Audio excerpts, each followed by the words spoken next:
they're enjoying themselves too much on the airfield. Get all that aircrew up here to come and observe this from 5 miles away. 5 miles away from an atom bomb? You've got to be joking. No. And to this day, Ian, I can still see the skeleton of my fingers through that flash, when that flash went off. Absolutely incredible. You wouldn't have believed it. Welcome to the Avro Heritage Museum podcast.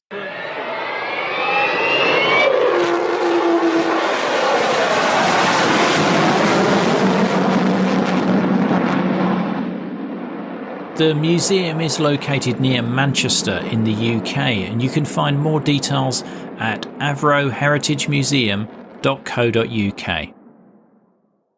The English Electric Canberra was designed as a direct replacement for the wartime de Havilland Mosquito and entered service with the RAF in 1951. In total, Avro built 75 Canberras at Woodford during the 1950s. I speak with Squadron Leader John Robinson, AFC, who was a RAF pilot who was tasked to fly Canberras into the mushroom clouds of nuclear tests in order to capture samples. He tells of his recruitment into the RAF, initial training, his cloud sampling missions, and his experiences of watching the tests from as little as 5 miles away. I was honoured that the British Nuclear Test Veterans Association invited me to their annual reunion and enabled me to capture John's story.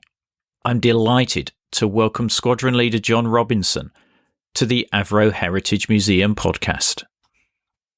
Went into father's business for a short while, and then I discovered that by this time he had a dairy business running in the what we call the Dengie 100.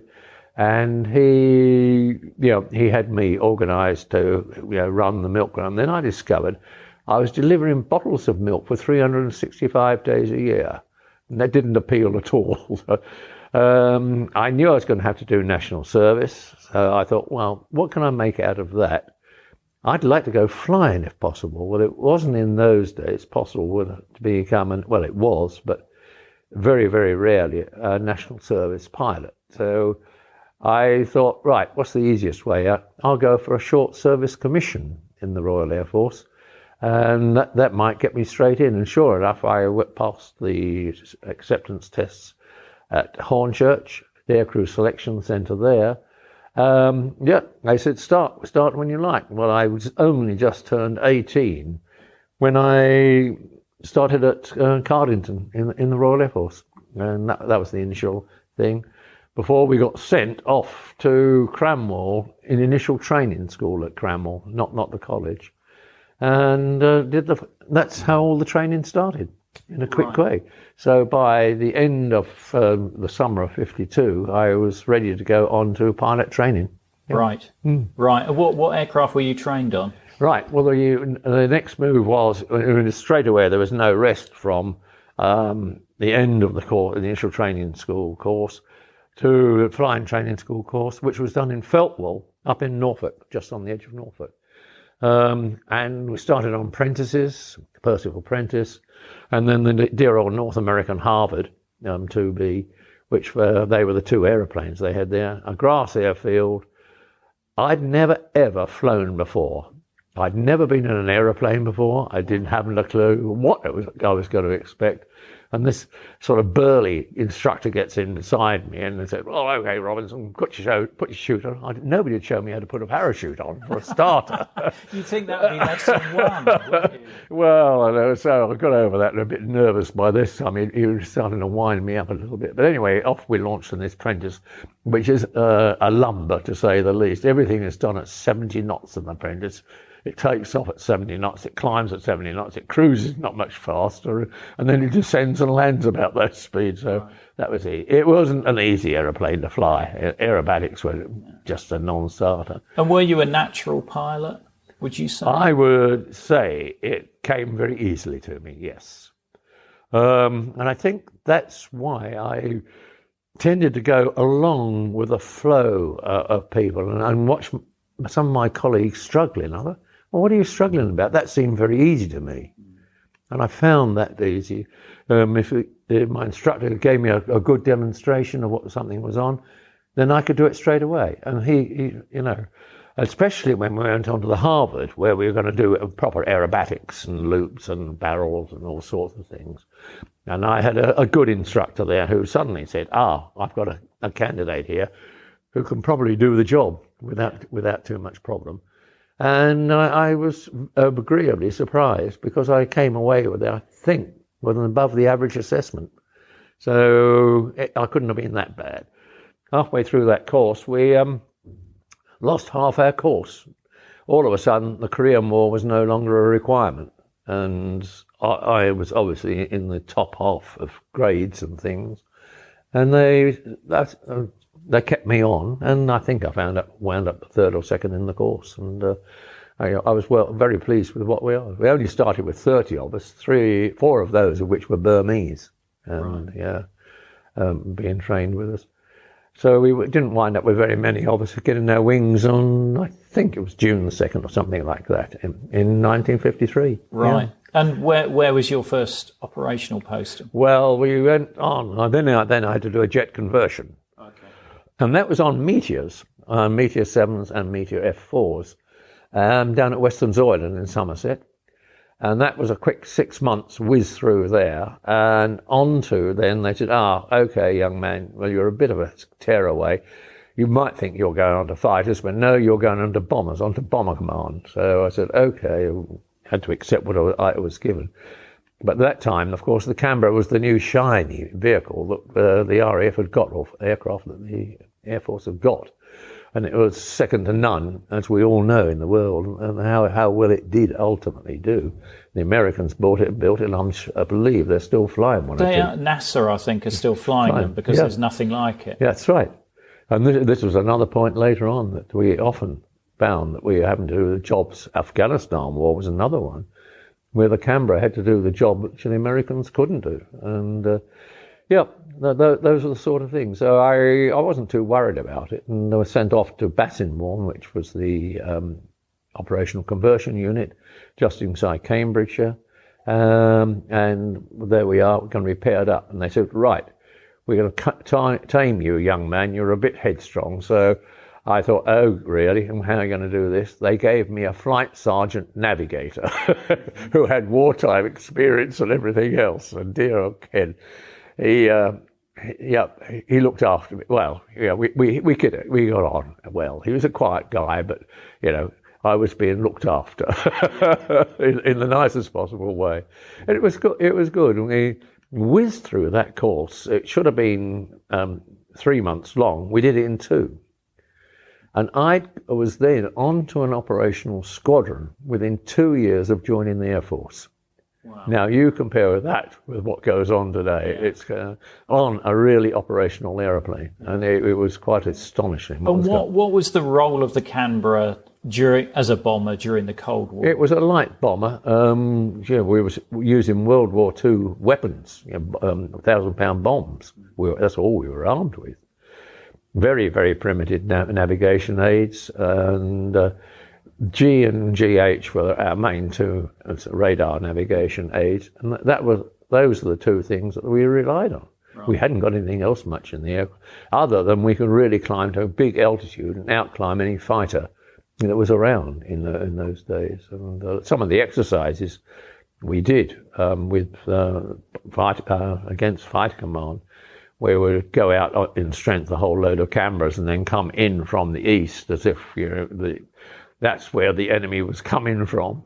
And we watched the fighters come up, especially on these daytime exercises. You could watch the fighters come up and said, can't you get any higher, chaps? In the end, they caught on and they said, no, you guys have been flying far too high. You're now restricted about 35,000 feet. It's not fair. Not unfair. And what was the maximum altitude of the Canberra? I discovered it later on when we ferried out to Australia. We used to do what was called a cruise climb, because in those days, no other aircraft was ever going to fly at our level. And we used to start about 40,000 feet and just set the power and the speed and let the aeroplane climb as it burned fuel. And I got up to 57,000 feet. Wow. Well, yes, and it is wow, because you've got a problem there, Ian, where your stalling speed is reducing purely because you're flying the aeroplane. At the same time, you're MAC number, which you mustn't exceed, are going to coincide, and you're in a real pinnacle there of a control either way. You would, So you're just sort of teetering on the edge. On the edge. Yeah. It was known as Coffin Corner. It was well known phenomena that that's what happened. You could tumble out of the sky unless you were very careful. Yeah. But that was my learn. On the altitude of the Canberra. That was our Canberra B6 as opposed to the B2s, which were on 44 Squadron, which I was on at the time. Yeah, that was it, really. And that was based in the UK? That was based in that. Yes, initially I went to 100 Squadron at Wittering, just off the A1. Then, because they were going to make that into a Bomber Command Development Unit, they said, okay, you better go up the road to Cottesmore and join 44 Squadron. And we did. And it was all happening at Cottesmore. Squadrons had been moved in from Coningsby. Our squadron had been moved in for Coningsby. I was met there by the squadron commander, Mia, a very junior pilot officer, wondering what was going on. And it was all, my God, this is what's this I'm in for? It was great. And I learned a lot there at Cottesmore, and we flew quite a lot of times in some atrocious weather and things. I had the odd incident, but that was it with a Canberra, which in its infancy was still giving problems and teething problems. But they were resolved, and of course it was still a lovely aeroplane. We were allocated, once we got on the squadron, we allocated another navigator who was really the radar guy more than anything, but he was also the bomb aimer if necessary. When we were first teed up at the operational conversion unit at Bassingbourne, my navigator, Ken, the flight sergeant, and we really were rushed around. There was one day in particular where we dropped 32 practice bombs individually around. It was a day and night exercise. We were armed with 16 bombs, go off and drop them. We did, reasonable results. It was all visual bombing, by the way. And then we went off and did the same thing at night with another 16 bombs. And they said, that's never been done before, 32 bombs in a day. And how was your accuracy at night? Well, not bad, actually, because the target was lit. Oh, okay. And it was a similar exercise to what you were doing during the day. So it was no problem at all, Yeah. So what was the next posting? Well, the next posting, we would then get round to the autumn of 55, about October. And this notice came out, crews required for special duties in Australia.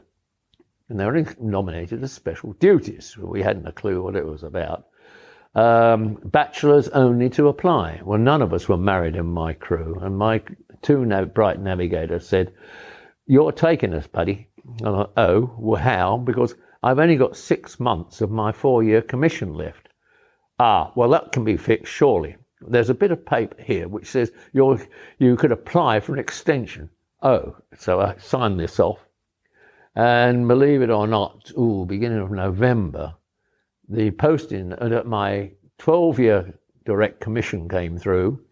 And within 24 hours, our posting on to this squadron that was going to go to Australia. Wow. So you originally signed on for 3. And I'd signed on for 4. And right. And it's amazing, isn't it, what can be done when needs must. It's very quick work for the RAF, I think. They obviously really wanted you out there. So, well, they were desperate for crews that were so single. Bachelor boys, And when were you aware of the nature of the missions you were Right. Well, once we got down, we went back to Western Zoyland where I'd done my meteor training. And so I was on familiar territory as far as going around the pubs were concerned. And I could guide the guys around to all the skittle alleys and everything else that were rife around Somerset in those days. And we got to know. And of course, eventually we were herded together. Guys came from all over what was Bomber Command, who can make it or get crews together to come and do the job, all single guys. And we were herded together one day in the crew room and told what it was all about. Really, what the special duties are going and flying through atom bomb and H-bomb clouds with our Canberras. Everybody was sort of, yes. That sounds a bit of an adventure, but at least it's going to be a big adventure and everything else.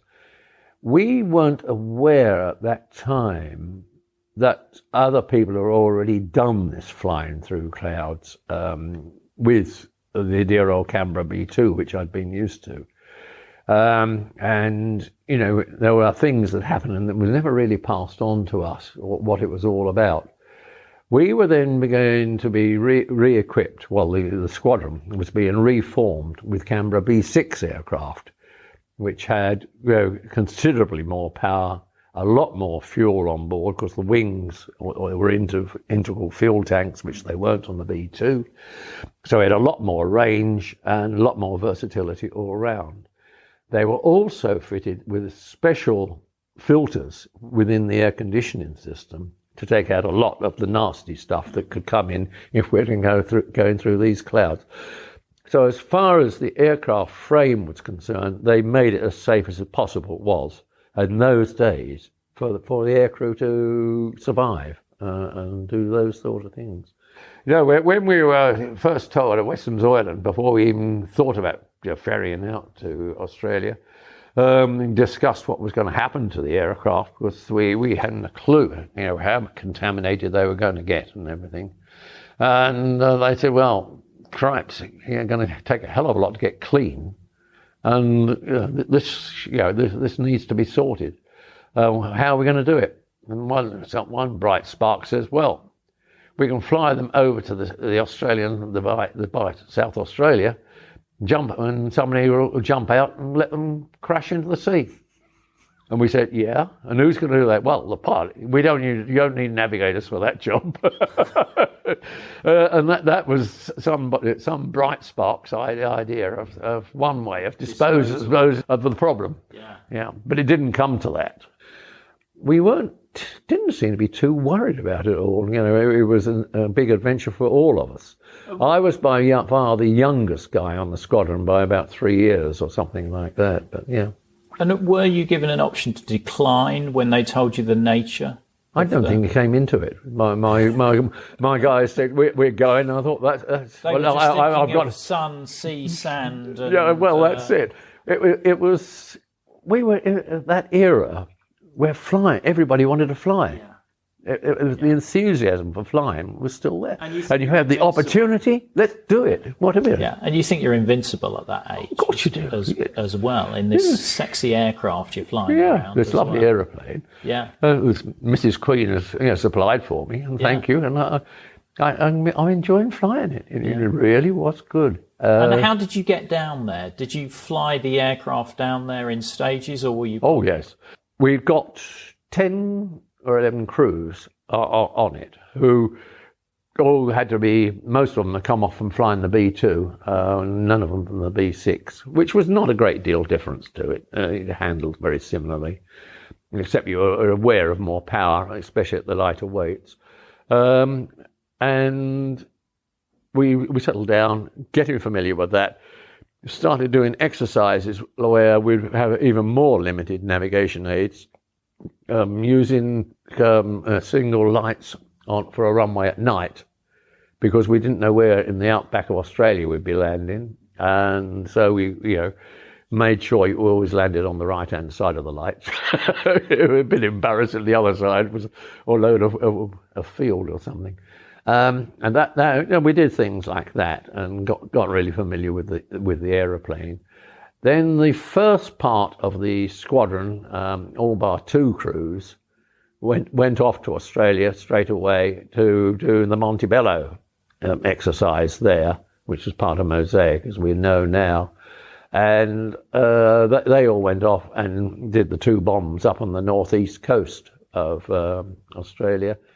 We were left behind to receive 3 more brand new aeroplanes. Delightful ones. And the one I got my hands on, nobody else flew it for 3 months. Nobody allowed. That's my aeroplane. Really position it. Really well. Don't you dare touch it, anybody. And then it came to beginning of July, 56, where we go off to Australia, and we set off to Australia. An interesting exercise going to Australia there. I did one stage a day, so it was very leisurely flying because we flew straight out from Western Zoyland down to a place called Idris, Tripoli, in Libya. A night stop there. And that was the start of an exercise because we met up with the Hastings crew who also doing the same route as us to Australia. We said, oh, that's strange, but never mind. And they were using the same staging post as we were. So anyway, we said, oh, well, have a beer. And we had a beer and everything else. And they went to bed because they were getting up early to go off to Havilland, which was the next stop in Iraq. And off they went and trundle, and left aeroplanes sitting on the ground there, all still covered up. The third aeroplane was being flown by a wing commander from RAF Pembroke, but his crew. But anyway, the three of us were there, unwrapped them. They were already refueled, ready to go, climbed up. Went trundling off, very high level, thank you very much, looking down for this Hastings. It was obviously trundling along. But we know we'd get to Havilland and land and then put them away to bed for the night, covers on them and everything else. And eventually, we'd go straight to the bar, and the Hastings crew would land and say, those three aeroplanes were Idris when we departed, and you bloody well got here and you've been to the beer before we have. And that's how it went on, because we went on from there to Karachi. The Karachi was a bit of a nasty one, and we hit some really nasty weather going into Karachi. And I got a cracked navigation light cover, and fortunately, the staging post had some spares and things, so they were able to fix my aircraft straight away. But we couldn't land at Moripur, which we were supposed to land, which was the RAF base. Had to land at the Karachi International because of flooding of the runways and everything else. It really was horrendous. And a terrible journey into to Moripur, where we were obviously going to be lodged, around a place called Fish Corner, where it was 1 million inhabitants in the most ghastly conditions. Don't you dare break down, coach. Awful, it really was. Anyway, we went on from there to Ceylon, to what was Negombo in those days, and Ceylon in those days. Another good night stop.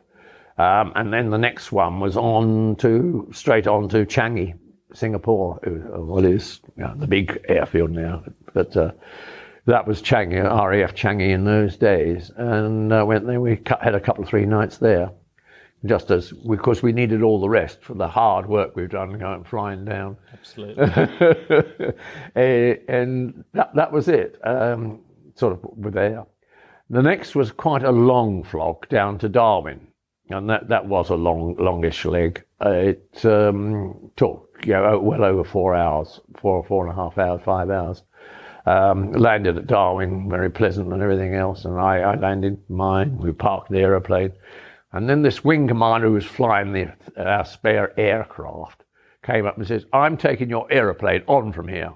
No, but you can't. I'm the only one that flies it. He said, no, I'm taking it. This one's broken. And he'd managed to break it somehow. And there was some, I'm not sure exactly what was unserviceable about it, but it wasn't flyable. And anyway, so I was left stuck with this heap up in Darwin for about another 6 days before we could then move off down to Pearce Field, just north of Perth in Western Australia. And that was it. We eventually got there and helped out on what it was all about. And that was good. We got there on a good trip, and we were well received, back into the squadron proper. And we enjoyed that. Yeah. And how were you briefed in terms of what you had to do, and what were you told to expect? What were you told to expect when you were flying these missions into the mushroom cloud? We weren't given a great deal because we weren't sure on these bombs. The smaller ones they done at Montebello's, they were quite they weren't very big ones at all. And then they were moving on to 4 tests at a place called Maralinga. We'd moved across to Edinburgh Field, South Australia, from Adelaide. Anyway, we landed there, but then Maralinga was another hour's flight up the road, so we transit backwards and forwards to it all. Edinburgh Field had been built in the early 50s for really a backup for Woomera, and supplying Woomera with all the heavy duty stuff which they couldn't get into Woomera. And Maralinga was, and then adjunct for it, that was brand new strip as well, and quite a lengthy one, because they'd built it to take V-Force aircraft if necessary. Right. And didn't know that. We weren't quite sure what it was going on. The first one or two went off. Obviously the boss did the first penetration, came back and said, well, you don't go straight into it. It is rising up, that's for sure, because then you're going to hit some current, and you don't want to know about those. So when advised from the ground, okay, you're clear to go in and collect samples at this stage, that's when we used to do the penetration. That's the best part we got. And it wasn't a great drama. I spent, when I did mine, I think about 12 and a half minutes in the cloud. In the end, they considered, yes, you've probably had enough radiation for you now. Come home, young man. Yeah. And of course, coming home, we landed in, obviously, a very contaminated aeroplane and taxied to a special part. The ground crew came out all wrapped up in their garb. And you're just in regular flying suits? Regular flying suits, but using 100% oxygen the whole time. And that was the big thing as well. Made sure that we were breathing pure oxygen. So that was the safe part, so we didn't inhale anything. With a mask covering mouth and nose, it was okay. Then we sort of, as I say, landed, and the boys, the ground crew came in, opened the door for us, and masked all the surrounds to the door with sealing paper, so that we could dive out. And one of the two navigators go first, made sure the ejection seats were made safe before they did, and I left the wheel brakes off because the guys were going to tow the aeroplane away to the far side of the airfield so it could cool off, so that it then could be worked on. But that was going to take a week just to sit there and cool, as they said, from the radiation that was on it. Yes. Yeah. Yeah. And how were they gathering data on the radiation? Were there sensors on the wings? Yeah. No, what we had was special, what were they? Covers, metal over the nose of the tip tanks. We always flew with the tip tanks on because we needed the extra range. And in those was an actuator which had an opening in the front of this cover, which had the same shape, obviously, as the tip tanks. And then when we were in the thing, then the navigators, one of the navigators operated the switches, and the two vents opened, and all the stuff was sucked into filter papers there for them to do.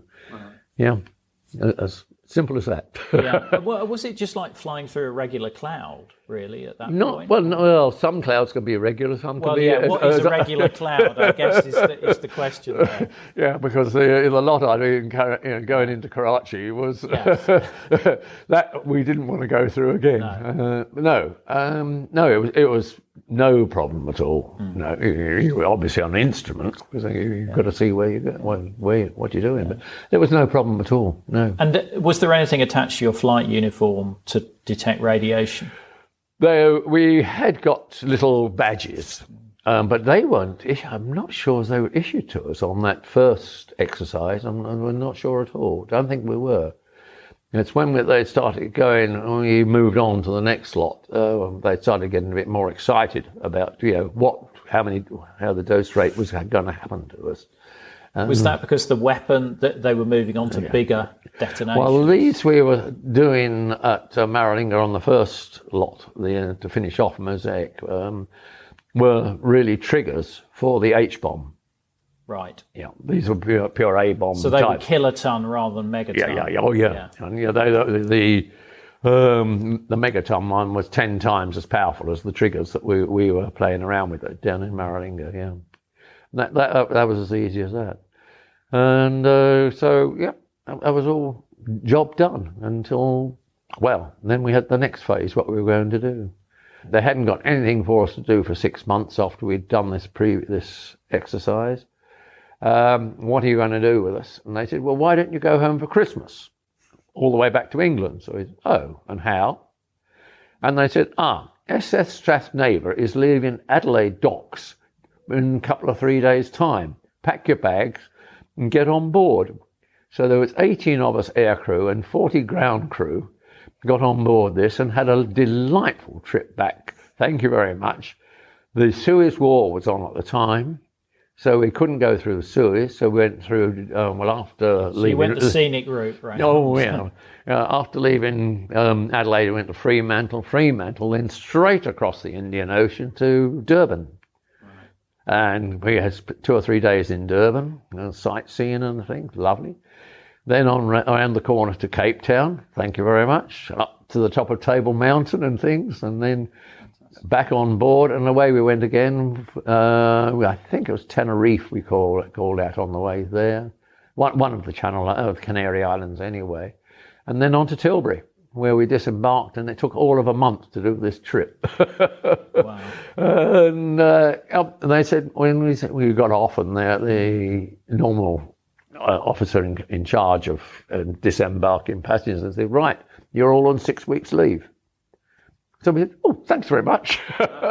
Signed and sent us off home for 6 weeks. And so because of your knowledge, your expertise of flying through atom bomb clouds, you were then brought back in 6 months' time?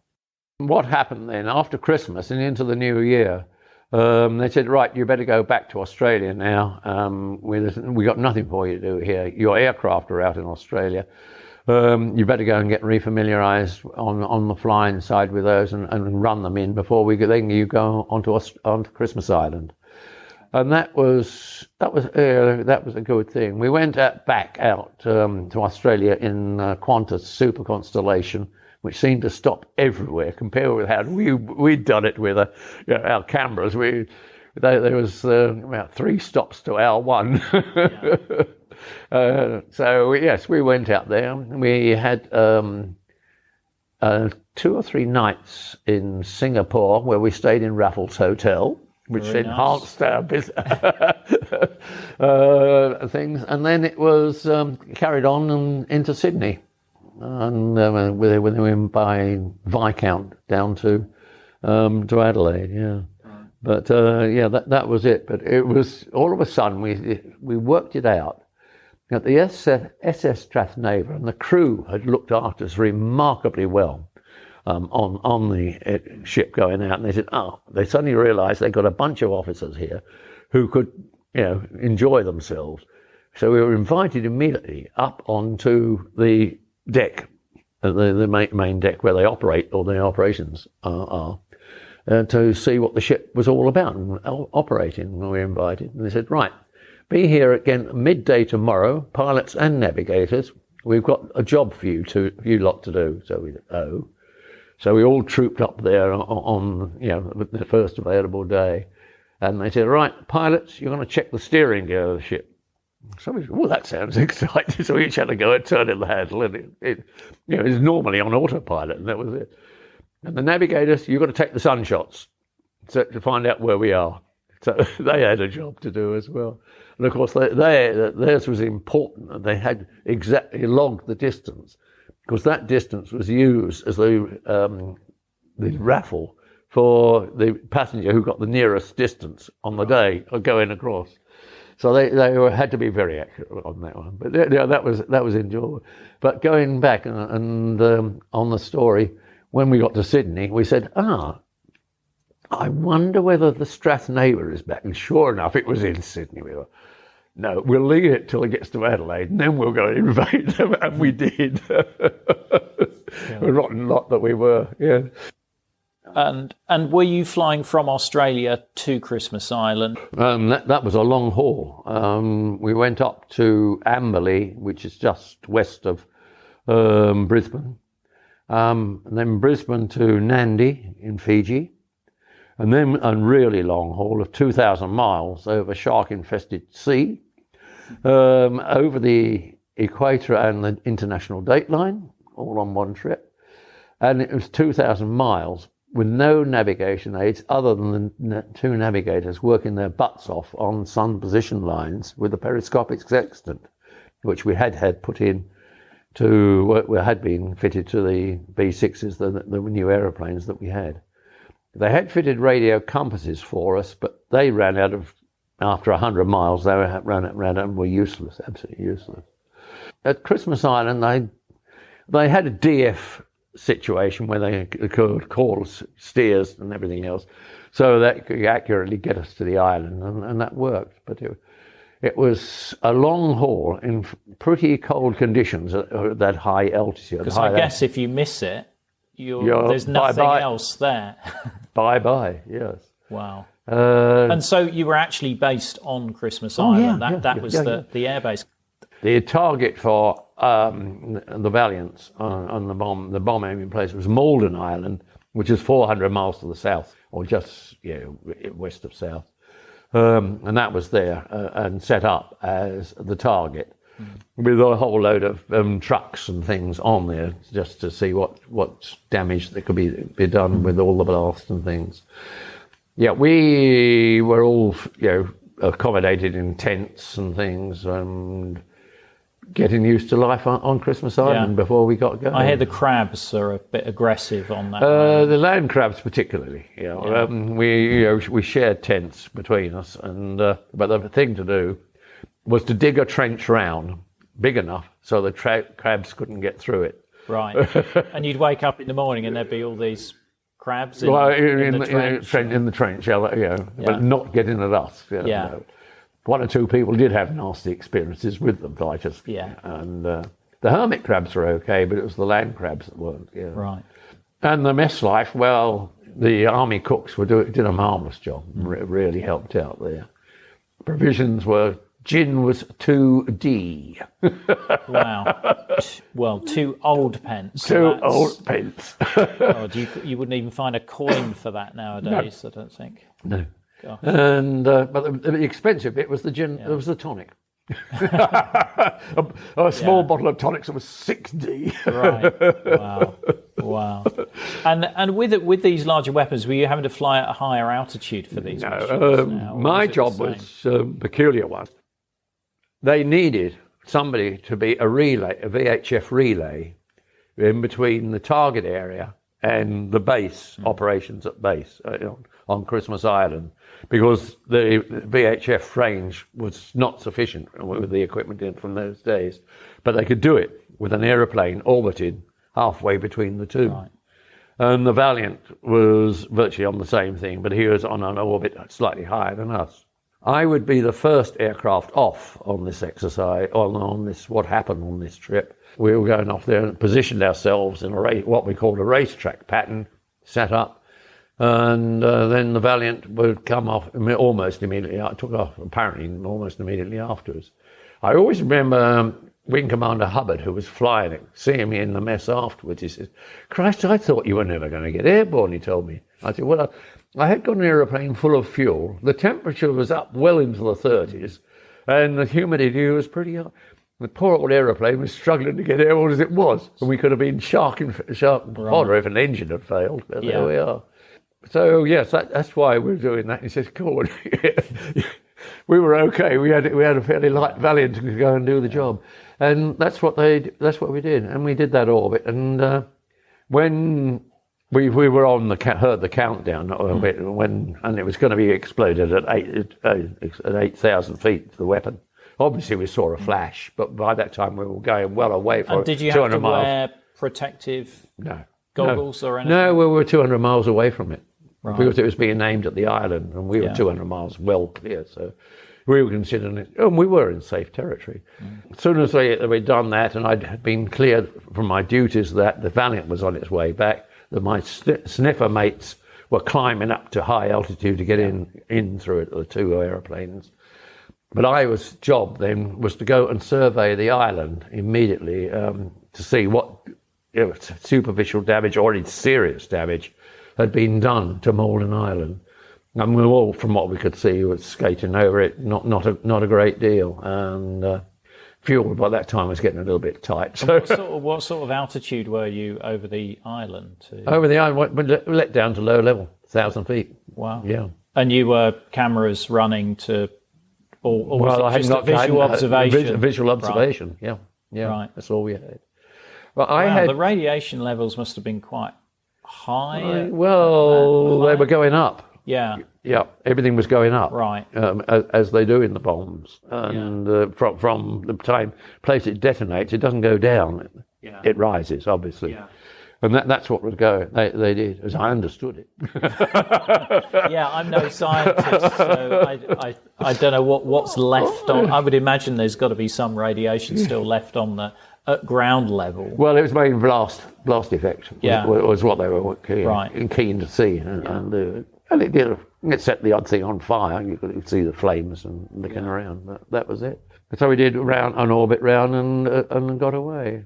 I had sitting on my jump seat on the Canberra who was a wing commander Denning in those days, who had done the original one on Totem over at Emu Field 3 years beforehand. And he seemed a bit cut out that he couldn't fly the aeroplane himself, but no. My plane. My plane. Yes, but yes, and it was quite a long trip. Yes, yeah. And how many of those did you? I did. That was the first. There were 3 grapples. Three made up the grapple. The second one I missed out on completely, and the third one I did exactly the same act again. So I never really got into penetrating the H-bomb clouds. One of the reasons was that with my nose, the shape of my nose, we couldn't get a proper seal for the oxygen and everything else. We borrowed American equipment as well to try and get a seal. And they said, okay, we'll give you a safe job. And I got the safer job of doing the relay. Well, that was possibly a bonus. Lucky break for you there. Yeah. So, yes, that was it. But the lull in between, I had 2 trips to Honolulu and back. VIP passengers who rated a Canberra to take them up to Honolulu and possibly wait 2 or 3 days and then come back. And I did that twice, and that was very pleasant to go in the officers' mess, or whatever they like to call the officers' club. Yeah. Used to stay in there, and I lived quite well on the American fodder. I think I was talking to somebody about, couldn't believe the steaks. Yeah, that's right. that were available, and it was the first time he'd seen a serviette as well. I wasn't sure what to do. Yeah, well, from the food, or it was the plain food we had on Christmas Island, and this was really making up for it. And we were sort of tucked in to sort of set ourselves up for in a store. Was this Hickam Field? Hickam Field, yeah. Okay. Yeah. And that was, the American controllers suddenly realised it got a load of Brits who didn't really speak their language, but no, it all worked rather well, and we didn't have any incidents. I understand later on there were 1 or 2 incidents going up there. People getting lost and that, but no, bless my navigators, they did the job properly. Yeah. And of course, you had a certain amount of cover from outbound from Christmas Island. They could give you bearings and things, so you could correct it. And then going inbound, the Americans were starting to get some reasonable navigation radar, and they could pick you up and help you around. So it did help, yeah. It made us feel a bit more confident. and was Christmas Island your last missions with the atom bomb? No. Oh no! Oh no! They didn't let me go that long. No. I did 1 or 2 other trips. Like aeroplanes were going to go inevitably unserviceable, couldn't be fixed on Christmas Island, had to be got back somehow, and so in various states of serviceability.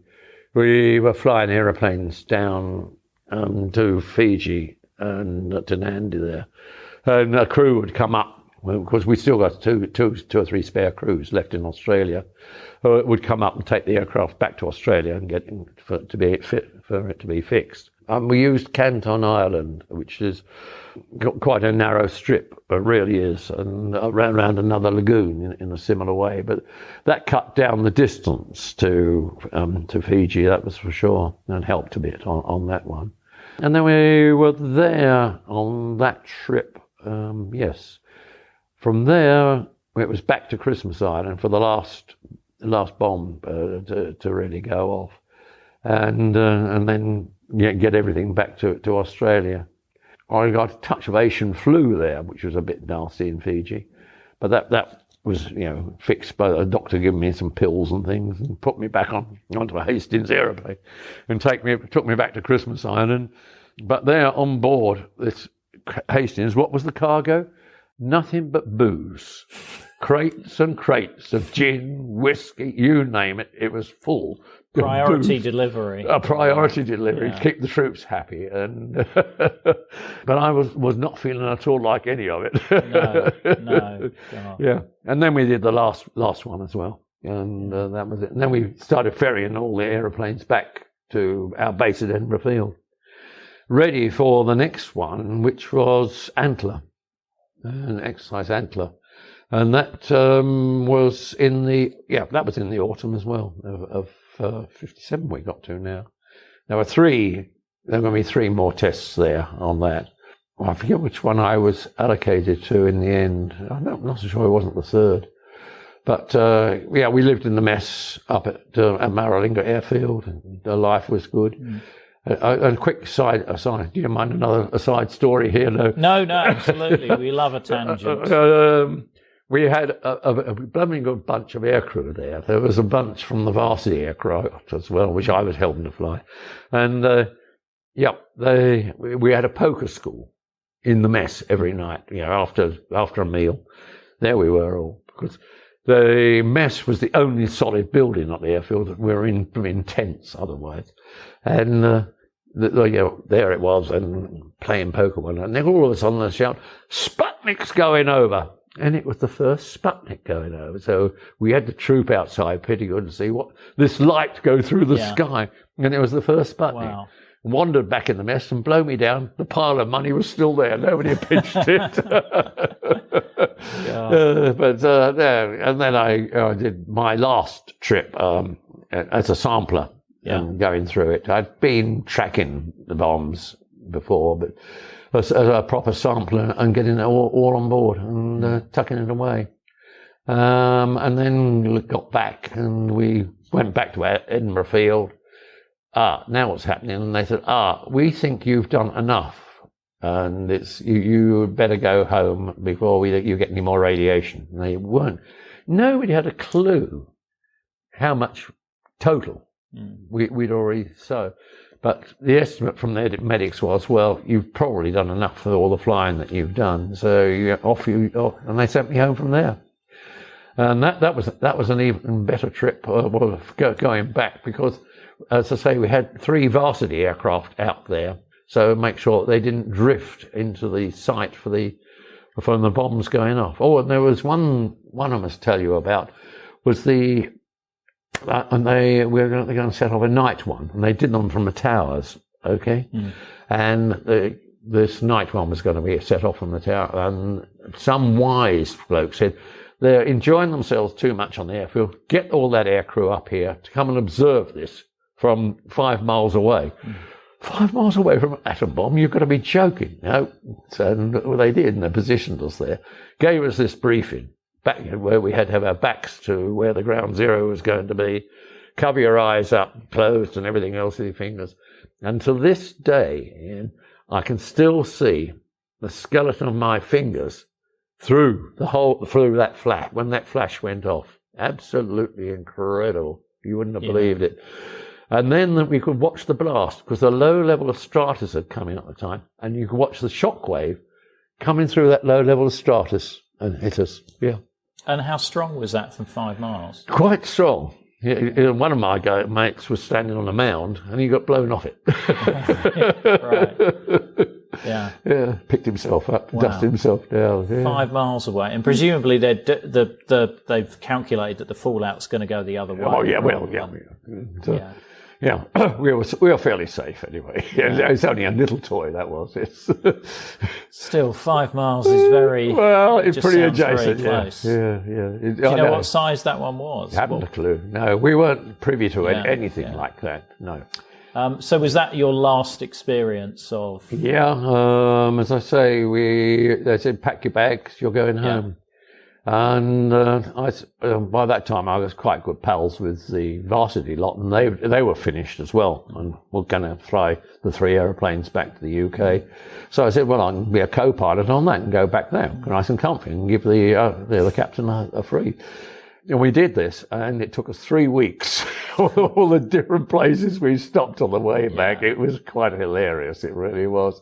In the end, the man I was with, the captain I was with, we did leg and leg about. I was in the left. He said, "Come on, you know enough about flying aeroplanes. We'll convert you to the varsity on the way home." And he'd blow me down. He did, so I became qualified on the varsity. So that was another one for the logbook.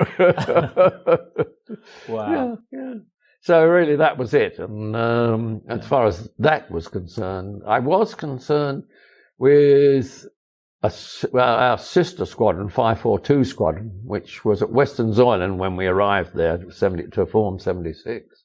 542 had Canberra B2s, but stripped down for a different purpose, overload tanks in the bomb bay and things like that. But they were doing high altitude sampling of the high altitude from the bombs that had been going off all around the world at this time. Right. So like the French tests. Yeah, French tests and things like that. And they were based in Gibraltar, based in Canada. There was virtually a permanent base down in Australia near Melbourne. A couple of aeroplanes down there for that as well. So I was involved with that, what they were getting up to 47,000 feet with those dear old aeroplanes. Doing the job again to take the samples, just sampling from it. Because I seem to remember you saying that originally the plan was to just ditch the aircraft. By resting the aeroplanes well away on the airfield until they cooled off from the radiation.